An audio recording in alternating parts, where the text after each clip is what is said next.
Hello friends good morning. आशा कर समस्ते भलर थे। मुझे भलर अच्छी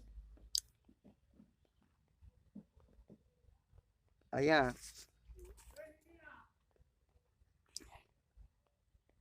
आज आउ एक टॉपिक पूरे नहीं कि आम आलोचना करवा। से टॉपिक हूँ आज्ञा इगो।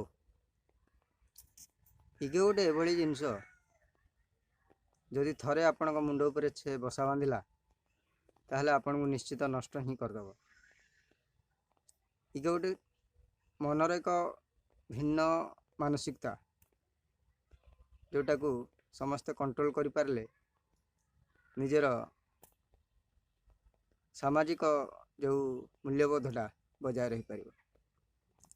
समस्त मन में साधारणत इगो थाए किंतु इगो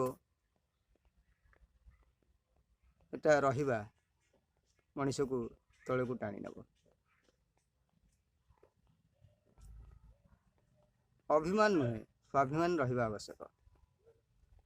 अभिमान रहिले अहंकार परिणत हो एवं अहं भाव अहंकार निज पतन एक मुख्य कारण हम।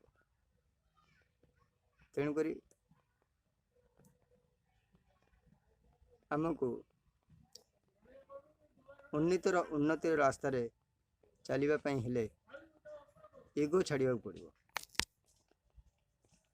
इगो मनुष्यर मनुष्यत्व को धीरे धीरे स्लो पॉइजन रूपे कार्य करथाए एवं आपणकर चिंताधारा को से समूले नाश कर दे थाए।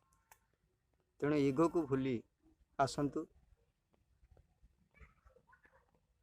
नुआ वर्ष नुआ संकल्प नहीं आमे पुणी निजर मनर भावना को रूढ़ीभूत करी आगे चलवा। यही आमर काम्य। आउ अधिक आलोचना नकरी मुझे वीडियो टी रखुची।